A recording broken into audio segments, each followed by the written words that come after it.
In the quiet town of Willowbrook, a circus called Forgotten Laughter appeared one night, seeming to grow out of the darkness of night. There was something unusual about the circus that attracted the attention of anyone who dared to look at its colorful tent. But that something unusual was the character who was always the center of attention, a clown named Mortis. Mortis was not like other clowns. His makeup was bright and picturesque, but his eyes reflected a mystery that no one could solve. He did not utter a word, preferring to communicate with gestures and expressive movements. Children were afraid of him at first, but then began to admire his performances. He acted, joked, caricatured other circus performers, but always retained his mysterious aura. Over time, strange events began to happen in Willowbrook. Residents began to see Mortis in their dreams, as if he were entering their subconscious. Some claimed to hear his quiet laughter even when the circus was not in town. Children stopped going outside to play at night for fear of meeting Mortis in the shadows. One day, on a full moon, the Forgotten Laughter Circus put on a nightly show.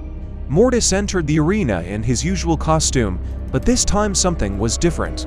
His movements became more picturesque, his jokes became darker, and his expression reached new heights. The audience was mesmerized, but the longer the performance went on, the more they felt that something was wrong. As time passed, the atmosphere in the circus tent became more and more tense. Mortis' laughter began to sound muffled and darker. The faces of the performers and spectators darkened, and the palette of the circus arena took on solid shades of black and red.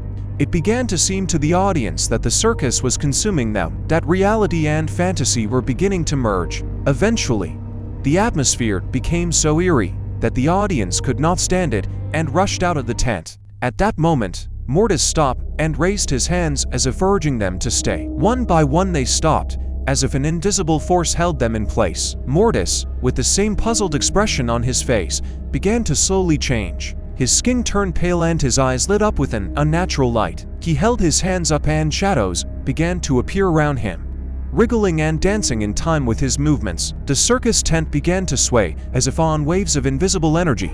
At that moment, everything around him distorted, and Mortis found himself in the center of a vortex of abnormal phenomena. The town of Willowbrook seemed to dissolve into this vortex, becoming only a part of the nightmare dream Mortis had woven. And at that moment, although reality seemed like a toy in the hands of this mysterious clown. Since then, no one has ever seen the town of Willowbrook again. The Forgotten Laughter Circus and Mortis disappeared as mysteriously as they had appeared. But the legend of this event lives on and continues to torment the souls of those who dare to remember that terrible night when the clown became the master of the nightmare. So the legend of Mortis and his circus continued, becoming part of popular culture and dark tales. The towns that disappeared along with the circus became known as the cursed cities, and travelers were slow to avoid them for fear of falling prey to the secret forces that enveloped these places. Tales of Mortis, the clown master of nightmares, continued to live on in the dark corners of the world's mythology, and no one could tell what was truth and what was fiction in this dark story of fear and terror.